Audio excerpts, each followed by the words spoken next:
नमस्कार। आज के इस नए एक्सप्लेनर में आप सभी का स्वागत है। 6 मई 2026 एक ऐसा दिन जिसने कई मोर्चों पर काफी कुछ बदल कर रख दिया है। आज हम उन सभी प्रमुख घटनाओं को डिकोड करेंगे जिन्होंने न सिर्फ देश में बल्कि अंतर्राष्ट्रीय स्तर पर भी बड़ी हलचल मचा दी है। तो बिना किसी देरी के चलिए सीधा मुद्दे पर आते हैं। अगर हम आज की खबरों पर एक साथ नजर डालें ना, तो इनका जो कॉन्ट्रास्ट है वो सच में हैरान करने वाला है। एक तरफ हमारे सामने हाई स्टेक्स नेशनल सिक्योरिटी से जुड़ी बेहद गंभीर घटनाएं हैं, तो वहीं दूसरी तरफ ग्लोबल इकोनॉमी और राज्य स्तर की राजनीति में बड़े उलटफेर हो रहे हैं। आज हम यही समझने की कोशिश करेंगे कि आखिर इन सबका आपस में क्या कनेक्शन है और ये हमारे लिए क्यों मायने रखते हैं। तो चलिए फटाफट देख लेते हैं कि आज के हमारे इस एक्सप्लेनर में हम क्या क्या कवर करने वाले हैं। शुरुआत करेंगे पंजाब से आ रहे सुरक्षा अलर्ट्स से, फिर चलेंगे पश्चिम बंगाल और बिहार के पॉलिटिकल अपडेट्स की तरफ, उसके बाद नजर डालेंगे ग्लोबल ऑयल मार्केट्स पर और आखिर में बात करेंगे आईपीएल के एक जबरदस्त मुकाबले की। सबसे पहले बात करते हैं देश की सुरक्षा की। पंजाब में अचानक हुए इन सिलसिलेवार धमाकों ने वाकई सबको चौंका दिया है और पूरी मशीनरी को हाई अलर्ट पर ला दिया है। अब जरा पिछले कुछ घंटों की इस टाइमलाइन को देखिए। ठीक एक दिन पहले जालंधर में बीएसएफ मुख्यालय के बाहर एक ब्लास्ट की खबर आती है और फिर अमृतसर में आर्मी कैंप के पास रात करीब 10:50 पर एक और धमाका हो जाता है। मामला इतना संवेदनशील है कि सुबह सुबह ही पंजाब के डीजीपी और सेना के आला अधिकारियों ने खुद घटनास्थल का दौरा किया है। इस पूरे मामले पर आधिकारिक बयान भी आ चुका है। अमृतसर के एसपी आदित्य वॉरियर ने कंफर्म किया है कि एफएसएल यानी फॉरेंसिक टीम ने वहां से सारे जरूरी सबूत इकट्ठे कर लिए हैं। फिलहाल अथॉरिटीज हर एंगल से इसी बात की जांच कर रही हैं कि असल में ये टोटल कितने धमाके थे और इसके पीछे का पैटर्न क्या था। जाहिर है मामला देश की सुरक्षा का है, तो जांच बेहद बारीकी से हो रही है। खैर, नेशनल सिक्योरिटी के इस गंभीर मुद्दे से अब थोड़ा आगे बढ़ते हैं और सीधा चलते हैं स्टेट पॉलिटिक्स की तरफ। बंगाल और बिहार दोनों ही राज्यों में सियासत बड़ी तेजी से करवट ले रही है। पश्चिम बंगाल की बात करें तो सत्ता परिवर्तन का पूरा मंच तैयार हो चुका है।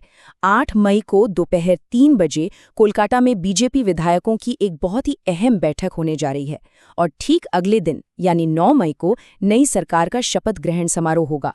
दिलचस्प बात यह है कि 9 मई को ही गुरुदेव रवींद्रनाथ टैगोर जी की जयंती भी होती है, जो इसे और भी प्रतीकात्मक बनाता है। इसी बीच एक और बड़ी खबर यह है कि पूर्व सरकार में अहम भूमिका निभाने वाले अभिषेक बैनर्जी की सुरक्षा अब हटा ली गई है। बंगाल से अब सीधे बिहार की तरफ रुख करते हैं। बिहार में कैबिनेट विस्तार की सुगबुगाहट ने सियासी पारा चढ़ा रखा है। मुख्यमंत्री सम्राट चौधरी के पास जेडीयू मंत्रियों की ऑफिशियल लिस्ट पहुंच चुकी है। अमित शाह भी पटना में हैं। लेकिन इस सब के बीच जो सबसे बड़ा सवाल हर किसी के दिमाग में घूम रहा है वो ये है कि क्या नीतीश कुमार के बेटे निशांत को इस नई कैबिनेट में जगह मिलेगी। ये सस्पेंस अभी भी बरकरार है।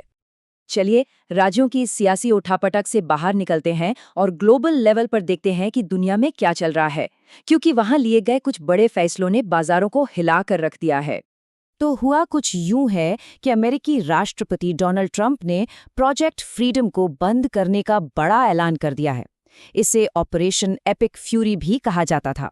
बेसिकली ये अमेरिका के नेतृत्व वाली एक पहल थी जो हॉर्मुज स्ट्रेट से गुजरने वाले अंतर्राष्ट्रीय जहाज़ों को सुरक्षा देती थी। अब इस प्रोजेक्ट के रुकने से उस इलाके में शिपिंग मूवमेंट पर एक अस्थायी रोक लग गई है। और इस एक भू राजनीतिक फैसले का असर देखिए। ग्लोबल मार्केट में तुरंत इसका रिएक्शन देखने को मिला है। कच्चे तेल की कीमतों में सीधे $2 से अधिक की भारी गिरावट दर्ज की गई। जरा सोचिए, कुछ ही समय पहले ईरान के हमलों की वजह से इन्हीं तेल की कीमतों में 6% का भारी उछाल आ गया था और अब ये अचानक इतनी बड़ी गिरावट। अगर हम इस डेटा को थोड़ा ध्यान से देखें तो एक बहुत ही दिलचस्प तस्वीर सामने आती है। एक तरफ तो अमेरिका इस अहम समुद्री मार्ग को सुरक्षा देने से पीछे हट रहा है, वहीं दूसरी तरफ ईरान ने एक नया सिस्टम लागू कर दिया है जिसके तहत वो अब वहां से गुजरने वाले ग्लोबल जहाज़ों से टोल वसूलने की तैयारी में है। इसका सीधा असर इंटरनेशनल ट्रेड पर तो पड़ेगा ही, साथ ही लोकल इकोनॉमी भी इससे अछूती नहीं रहेगी। ग्लोबल इकोनॉमी और मार्केट की इन टेंशन भरी खबरों के बीच अब थोड़ा खेल के मैदान का रुख करते हैं। आईपीएल 2026 में पॉइंट्स टेबल पर नंबर 1 की जो जंग है वो बेहद रोमांचक मोड़ पर आ गई है।